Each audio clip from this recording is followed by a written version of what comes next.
First time health insurance తీసుకొస్తున్నాం. ప్రతి ఒక్క కుటుంబానికి 25 లక్షల రూపాయలు హెల్త్ ఇన్సూరెన్స్ చేస్తాం. 25 లక్షల రూపాయలు ఇన్సూరెన్స్ ఇప్పిస్తాం.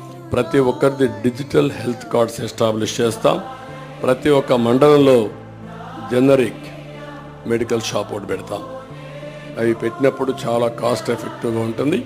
అవి కూడా పెట్టి అందరికి అందుబాటులో పెడతాం. బీపీ, షుగర్ వంటి నాన్ కమ్యూనికబుల్ డిసీజెస్ ఉండే వాళ్ళందరికీ ఉచితంగా జనరిక్ మెడిసిన్స్ని సప్లై చేస్తాం. విద్యుత్ ఛార్జీలు నియంత్రణ చేస్తాం. మళ్ళా కట్టడి చేస్తాం. అవినీతి అరికడతాం. సమర్థత పెంచుతాం. ఇంకొక పక్క చెత్త పన్ను ఇలాంటివన్నీ కూడా రద్దు చేస్తాం. ఇంటి పన్నులు కూడా హేతుబద్ధత ఉండాలి. ఇవన్నీ కూడా ఎక్కడికక్కడ సమీక్ష చేస్తాం. పెట్రోల్, డీజిల్ కూడా ధరల నియంత్రణ